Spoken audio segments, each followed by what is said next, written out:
Amici del canale RCM, si parla ancora di Hippie Music Day, quello del 2024. Ci siamo quasi, è alle porte e oggi ne parliamo con Paolo Piu Curtis. Ciao Paolo, buongiorno. Ciao, buongiorno. Benvenuto qui nello studio RCM, grazie per aver accettato questo invito. Parliamo oggi di tante cose, tu sei un giornalista, un insegnante, ma piano piano mi racconterai tu qualcosa della tua storia, della tua vita. Ecco, chi è Paolo Piu Curtis? È una persona comune che a un certo punto della sua vita si è accorto che la società e la struttura del mondo occidentale non li stava portando da nessuna parte.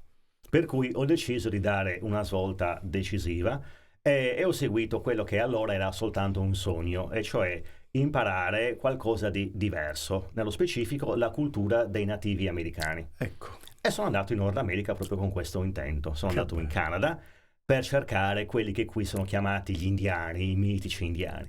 E mi dicevano che stavo sognando, che non avrei mai trovati perché non esistevano più o forse non sono mai esistiti.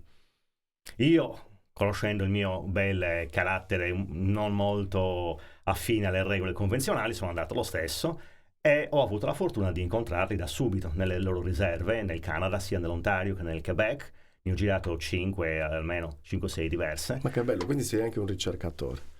Sicuramente ho iniziato prima per un mio interesse personale, poi ho visto che la cosa interessava anche qua, quando sono tornato ho raccontato agli amici la mia esperienza e sono rimasti molto colpiti e interessati e hanno iniziato a chiamarmi per raccontare ciò che avevo visto e vissuto nelle riserve, nei vari centri culturali e nelle scuole, anche all'università, e mi hanno chiesto anche di scrivere. E così ho iniziato sia a fare questo lavoro di conferenze, presentazioni su questo argomento, che di scrivere prima articoli per diverse riviste e giornali, sia nazionali che esteri, e poi anche dei libri in cui racconto appunto questa mia esperienza e metto assieme anche le mie ricerche fatte in tanti anni, sono quasi anche più di 25 oramai. Ecco, parlami un attimino degli esordi di questo, dei nativi, di quando sei andato in Canada, ecco, come è iniziato? È stato difficile È trovarli? stato difficile trovare perché È una curiosità personale. sì, l'America è grande, è un continente, noi siamo abituati all'Europa dove tutto è vicino, lì gli spazi sono enormi, per cui bisogna andare con un obiettivo ben preciso, Ecco. altrimenti non si perde. E anche trovare i nativi americani non è stato facile da subito perché mi ci sono voluti 3 giorni. Caspita. Che una volta arrivato lì non conoscevo nessuno, non avevo punti di riferimento, chiedevo e nessuno mi sapeva dire nulla. Ecco. Alla fine, dopo 3 giorni, finalmente sono arrivato nella riserva di Grand River of the Six Nations, che è la più grande del Canada. E sono arrivato lì e ovviamente ho detto che sono andato proprio lì con quell'intenzione di conoscere la loro cultura, le loro usanze e tradizioni, e sono stato ben accolto, ben accettato, mi hanno aiutato in tutti i modi possibili. E siccome era un fine settimana, già in piena estate, lì nelle riserve sia degli Stati Uniti che del Canada, ogni fine settimana c'è un powwow. Che cos'è? È una festa che dura appunto 3 giorni, in cui loro indossano gli abiti tradizionali, portano avanti i canti e le danze della loro cultura e permettono anche ai turisti di partecipare. Voglio ecco. precisare questo perché non è fatto in Con lo funzione dei scopo di... turisti, è fatto per loro e in più anche i turisti possono assistere. Ma la cosa interessante inizia dopo le 17, cioè quando finisce l'attività del giorno, i turisti vanno via per la gran parte e rimangono loro e portano avanti le stesse cose, continuano a cantare, a danzare, a indossare i costumi e in più fanno le cerimonie, Ma che bello. la notte specialmente. Io ero lì tra loro, quindi ho potuto prendere parte anche a queste cerimonie. Quindi ti E hanno permesso di stare sì, con loro? sì, sì. Si è aperto un mondo Certo. sconosciuto perché sinora l'interesse che mi aveva mosso era quello storico.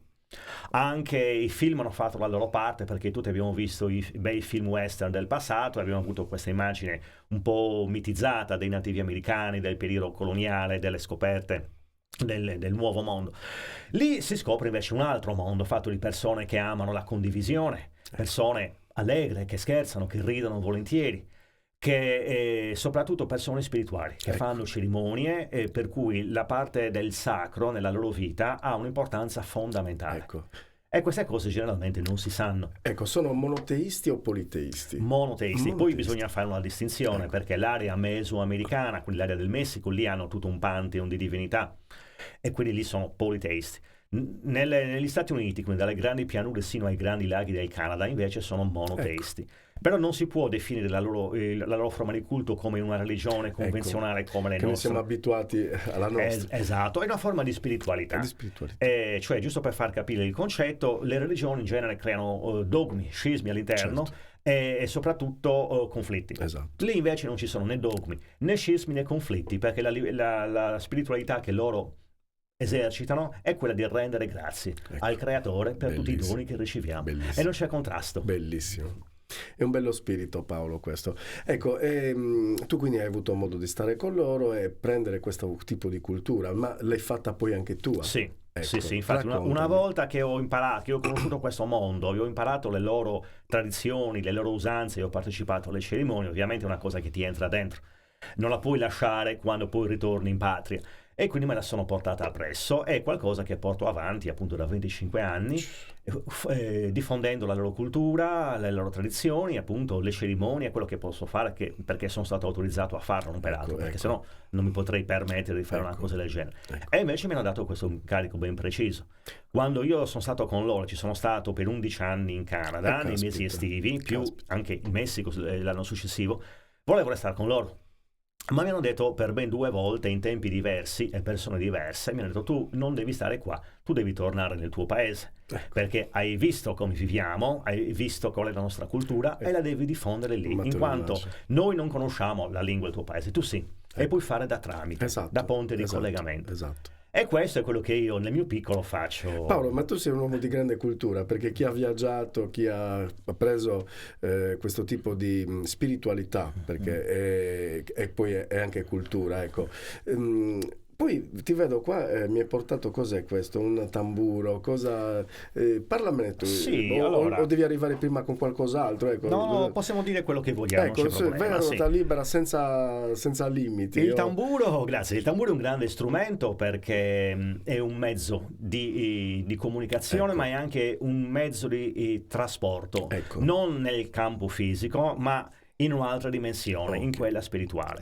Questo è un grande insegnamento perché il tamburo è uno strumento diffuso in pratica in tutto il mondo, in tutte le culture. E lì, partendo dalla Siberia, in cui tutta questa cultura è nata e poi si diffusa sia per il resto dell'Asia che nelle Americhe, il tamburo vediamo che è una costante. È un mezzo di viaggio, perché permette di entrare in altre dimensioni, non col fisico ovviamente, ma con la mente. Ecco, questo è originale, giusto? Questo rappresenta, io ne ho altri, non ho portato quello che uso abitualmente, questo è più piccolo e più adatto per la presentazione. Ma è bellissimo, è stupendo, veramente veramente bello, guarda.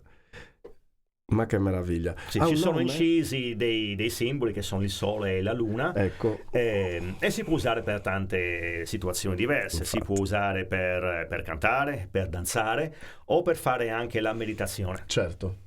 Ecco, ha un nome particolare, io lo chiamo il battacchio, ma è sbagliato come termine, si chiama... Io, avendo appreso queste cose direttamente lì in Nord America, ho imparato quindi i termini che usano loro, quindi questo è un hand drum, il tamburo a mano. Questo è il drumstick. E poi ce ne sono tanti altri diversi. Gli Aztechi hanno un tamburo che è così alto e chiamano il huehuetl. Gli Irochesi hanno un tamburo più piccolo di questo, ad acqua, e lo chiamano water drum. Che bella pronuncia. Quindi, grazie. Sono tanti e sono tutti diversi, però l'essenziale è questo. Ogni tamburo ha la sua voce, è considerato come un essere, tra virgolette, un essere sacro, e quindi si deve conferire il massimo rispetto. Certo. E scusami, allora io mi sono permesso di toccarlo, ma questo lo porto appunto infatti, per queste occasioni, Poi ne ho un altro, quello è attivato, quello lo uso per cose particolari, e quello non lo faccio toccare a nessuno, per questo non c'è problema. Pensate un pochettino, amici da casa, è una cosa meravigliosa questa, E quindi porto avanti queste tecniche, queste pratiche, le faccio prevalentemente per me. Poi quando le faccio conoscere agli amici o alle persone che hanno la pazienza di ascoltarmi, mi chiedono di estenderlo anche a loro in altri contesti, e quindi già da 2 anni, ad esempio, sto portando avanti dei corsi di meditazione guidata, proprio col tamburo. Sono 2 corsi diversi. L'anno scorso li tenevo prevalentemente a Cagliari, quest'anno a Quartu, dipende dove mi chiamano, dove c'è spazio. E il numero tende ad aumentare, perché poi la voce corre, quindi altre persone vogliono... Quindi mettiamo in descrizione i tuoi contatti in modo che ti possano contattare se qualcuno vuole partecipare ai tuoi corsi. Volentieri. Perfetto. Ecco, possiamo sentirlo? Certo, i ritmi sono tanti ovviamente, perché c'è un ritmo veloce, che è quello della danza.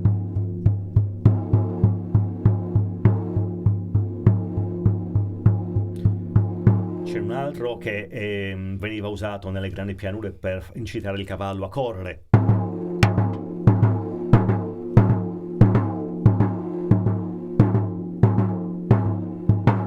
E poi c'è quello che uso io in genere quando faccio la meditazione, che è un ritmo più lento.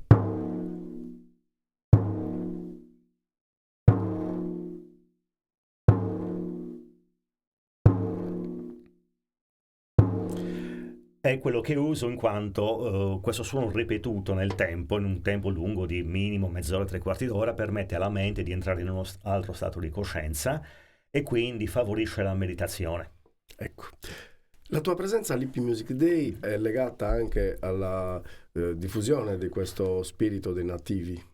Certamente. Ecco, quindi farai qualche corso, cosa farai all'Hippie Music Day? Ma, farò una presentazione su quella che è la cultura dei nativi americani attraverso la mia esperienza, quindi non mi baso su ciò che è scritto nei libri, perché quello lo può leggere chiunque, Certo. ma proprio racconto ciò che io ho visto personalmente.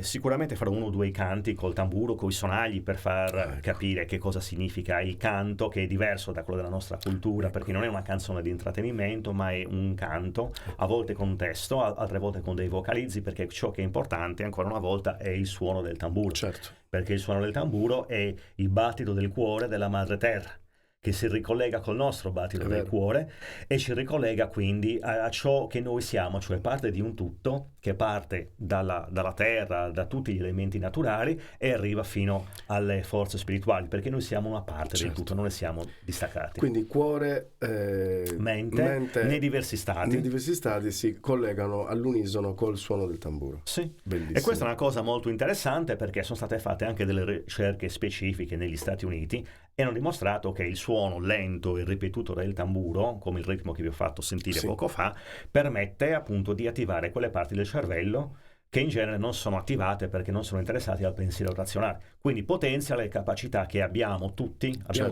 però non ne facciamo uso. Certo. Molto molto bello. Ecco, andiamo avanti con la tua storia, col tuo racconto. Tutta questa ricerca poi l'hai portata all'università, tu insegni anche nelle scuole, nei centri culturali, e quindi è diffuso in Italia praticamente questa cultura. Sei tra i pochi sicuramente, perché io non ho sentito mai altre persone che parlavano dei nativi americani. Sì, ci sono anche altre persone che ne parlano, non tutti quelli che ne parlano sono stati magari nelle loro terre, però... Un conto è parlarne perché si è studiato sui libri, un conto aver fatto la ricerca che hai fatto tu. Ecco, parlami anche di quello del tuo essere scrittore, ecco. Sì, allora anche questo è sorto per caso, perché mi hanno chiesto di scrivere un articolo sulla mia esperienza e mi sono messo a farlo, quindi dopo il primo anno che sono stato là subito ho scritto tutto ciò che avevo vissuto. Poi l'anno successivo ne ho scritto un altro sulle cerimonie a cui avevo partecipato e così via, e nell'arco degli anni questi articoli sono aumentati. Ecco. Sono aumentati di parecchio, perché poi non si sono basati soltanto sulle cerimonie, ma ho raccolto anche leggende.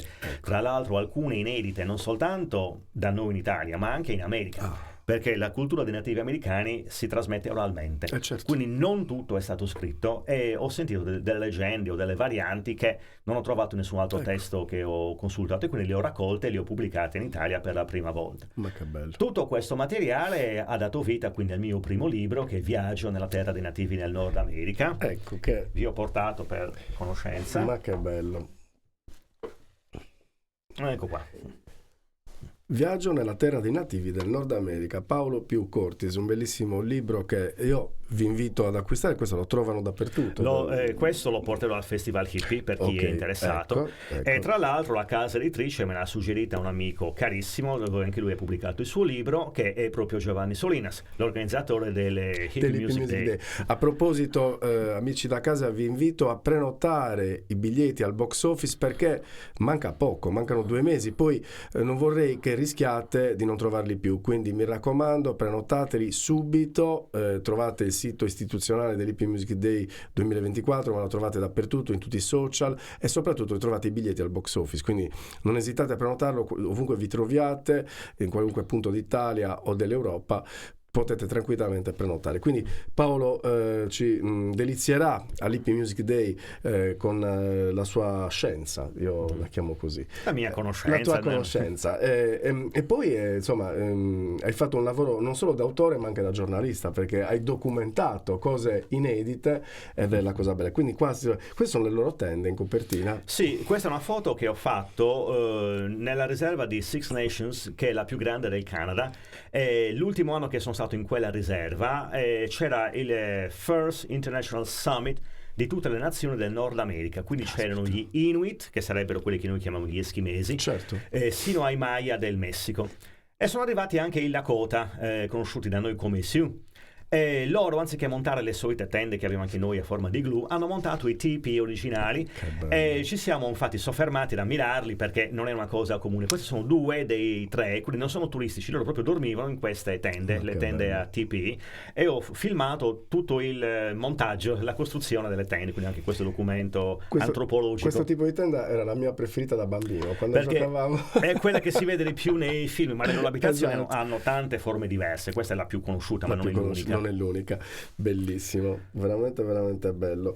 Ecco, qualche altra chicca che mi vuoi raccontare, Paolo? Sì, ma ce ne sarebbero tante. Adesso durante il festival, quindi oltre che fare questa presentazione, sarò disponibile anche per approfondimenti nel mio stand particolare dopo la presentazione. Per chi vuole approfondire la conoscenza o vuole avere più informazioni riguardo alle cerimonie, alla sacralità del tutto, della natura, di noi stessi come esseri umani, degli animali, di tutto ciò che esiste, e farò anche dei trattamenti olistici per chi ne ha bisogno, naturalmente, perché ho imparato anche questo.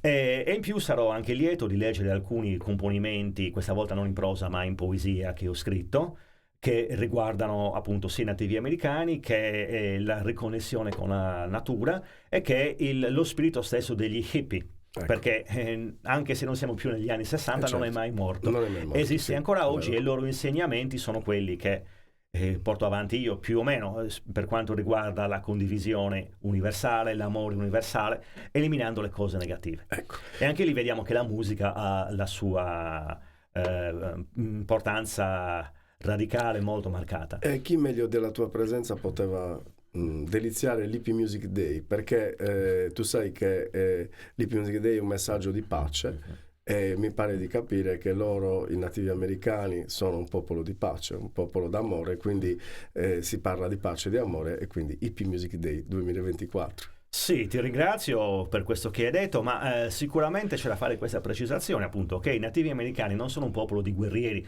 come sempre ci sono stati mostrati, ma sono un popolo pacifico. Poi ci sono state anche quegli episodi, ma prevalentemente per che cosa? Per difendersi dall'invasione e dallo sterminio che hanno subito. Certo. Grazie Paolo, io veramente ti ringrazio tantissimo per essere stato qui con me oggi, e ci vediamo il 22 e il 23 giugno all'Hippie Music Day. Con grande piacere. Ringrazio te per questa bella intervista, ringrazio Giovanni, Solinas e Valentina che hanno organizzato questo secondo appuntamento, che sarà ancora migliore del primo, ne sono sicuro, e spero che sia soltanto l'inizio di una lunga serie. E vi aspetto tutti, se siete interessati, a presentarvi all'Hippie Music Day, perché è favoloso. Io c'ero l'anno scorso e ve lo posso garantire, ve lo dico col cuore aperto. Benissimo, ciao a tutti, mi raccomando, 22-23 giugno, affrettatevi, comprate, acquistate i biglietti al box office, è urgente perché mancano 2 mesi, poi non li trovate più. Ciao a tutti, ciao.